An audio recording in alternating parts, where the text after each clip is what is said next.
Assalamualaikum warahmatullahi wabarakatuh.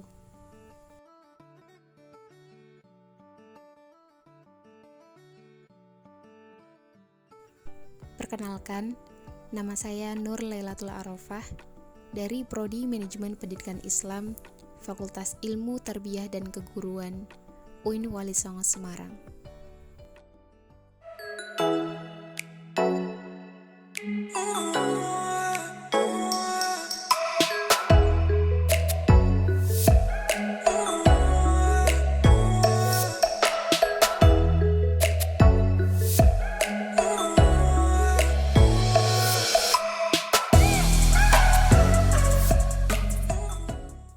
Kegiatan minggu kedua, katalogisasi.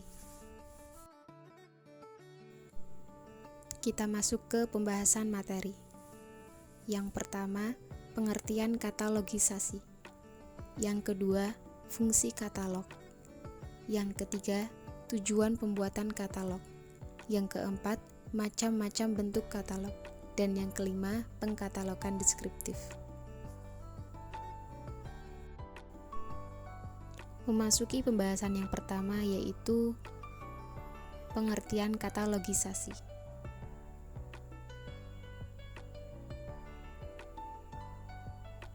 Apa yang dimaksud katalogisasi? Katalogisasi adalah proses mendeskripsikan suatu informasi atau bahan pustaka yang meliputi memilih titik akses, nama, dan judul, menentukan analisis subjek, menentukan tajuk subjek, dan nomor klasifikasinya, menurut Taylor. Selain itu, katalogisasi atau yang disebut pengkatalogan merupakan salah satu kegiatan yang termasuk dalam pengolahan koleksi perpustakaan. Secara harfiah, katalogisasi dapat diartikan dengan proses pembuatan daftar keterangan lengkap suatu koleksi yang disusun berdasarkan aturan tertentu. Istilah katalogisasi dikenal juga dengan istilah organisasi informasi, dan bahasa sederhananya adalah pengolahan buku. Hasil dari kegiatan katalogisasi adalah katalog. Jadi, katalogisasi dapat diartikan sebagai proses pembuatan katalog. Selanjutnya, materi yang kedua. Fungsi katalog.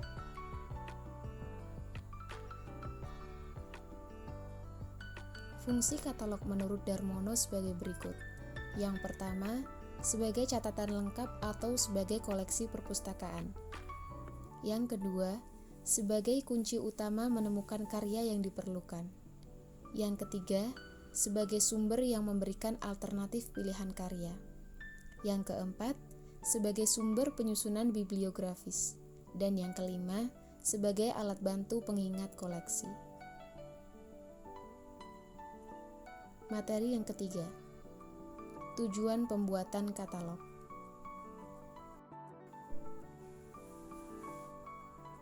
Tujuan pembuatan katalog yang pertama kali diungkapkan oleh A. Cutter pada tahun 1876. Yang pertama, memungkinkan seseorang menemukan bahan pustaka yang diketahui berdasarkan nama pengarangnya, judulnya, dan subjeknya. Yang kedua, menunjukkan bahan pustaka yang dimiliki oleh perpustakaan yang berdasarkan pengarang tertentu, subjek tertentu, dan jenis literatur tertentu. Sedangkan yang ketiga, membantu dalam pemilihan bahan pustaka yang berdasarkan edisinya dan berdasarkan karakternya, sastra ataukah topik. Dengan demikian, dapat dikatakan bahwa tujuan utama katalog perpustakaan ialah membantu para pemakai perpustakaan untuk memperoleh dokumen seefisien mungkin. Selanjutnya, materi yang keempat, macam-macam bentuk katalog. Ada macam-macam bentuk katalog sesuai dengan perkembangan perpustakaan. Di antaranya yang pertama, ada katalog kartu, atau biasa disebut card catalog. Biasanya katalog kartu terbuat dari kertas manila dan memiliki ukuran 12,5 x 7,5 cm.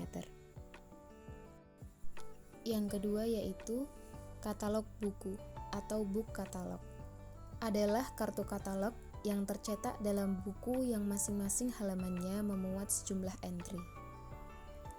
Sedangkan yang ketiga, ada katalog online atau online komputer katalog, yaitu katalog yang data bibliografinya disimpan dalam otak atau memori komputer yang dibaca melalui layar video. Yang keempat adalah katalog berkas atau shift katalog. Katalog berkas adalah katalog yang berupa lembaran lepas yang disatukan dengan penjepit khusus. Setiap lembar memuat satu entry dan setiap penjepit berisi 500-600 lembar.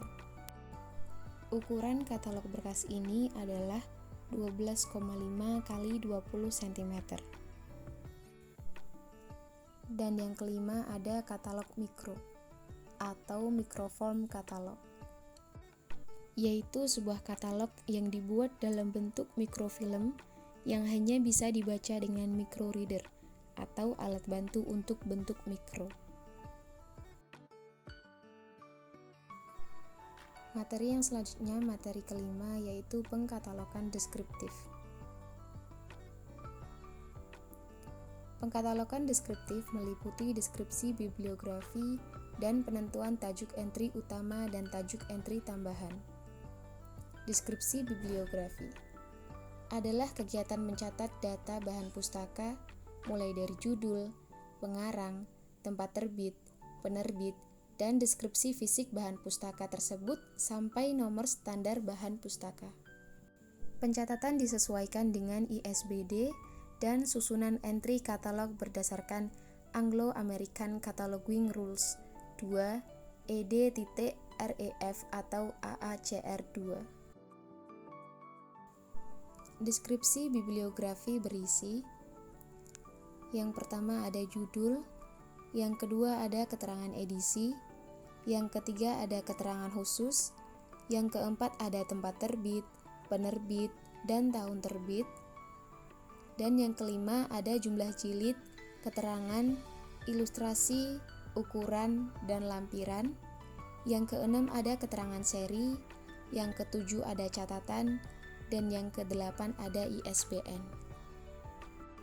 Di setiap deskripsi bibliografis terdapat aturan tanda baca yang harus diperhatikan. Tanda baca pada tiap daerah dalam katalog diatur dalam AACR 2 yang disepakati secara bersama sejak tahun 1988 oleh Asosiasi Perpustakaan Amerika, Inggris, Kanada, dan negara-negara lainnya yang tergabung dalam International Federation Library Association atau IFLA. Di sini terdapat contoh entry katalog.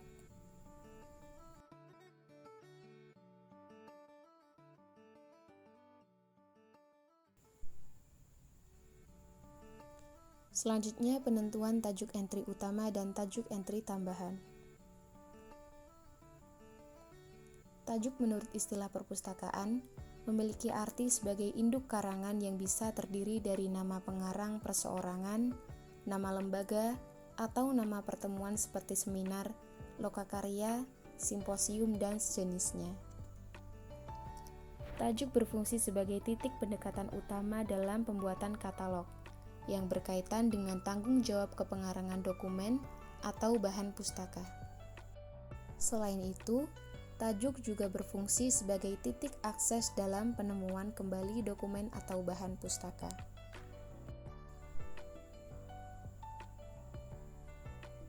Secara umum kita mengenal 3 jenis katalog, yaitu katalog pengarang, katalog judul, dan katalog subjek. Ketiganya merupakan titik akses untuk menemukan dokumen atau bahan pustaka yang ada di perpustakaan.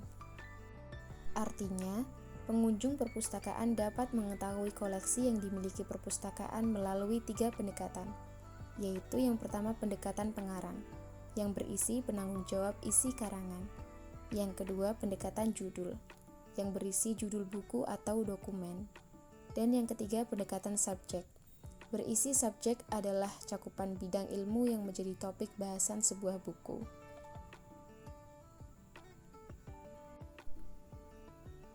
Titik akses istilah tajuk entry utama dan tajuk entry tambahan. Berikut terdapat uraian kedua tajuk tersebut. Yang pertama, tajuk entry utama. Tajuk entry utama terdiri dari A. Pengarang, yang pada umumnya adalah pengarang utama, nama perorangan, atau lembaga yang bertanggung jawab terhadap isi suatu karangan. Yang B. Ada judul. Dalam pembuatan deskripsi katalog, ada ketentuan jika pengarang sebuah buku lebih dari 3 pengarang dan tidak ada pengarang utamanya, maka tajuk entry utama pada judul. Begitu juga karangan anonim atau tidak ada pengarangnya. Sedangkan pengarang yang disebut pertama kali dalam halaman judul menjadi tajuk entry tambahan. Yang kedua, tajuk entry tambahan. Tajuk entry tambahan adalah pengarang lainnya, yaitu pengarang kedua dan pengarang ketiga, baik nama perorangan atau lembaga, dan judul apabila tajuk entry utamanya pada pengarang. Sekian pemaparan materi minggu kedua saya. Wassalamualaikum warahmatullahi wabarakatuh.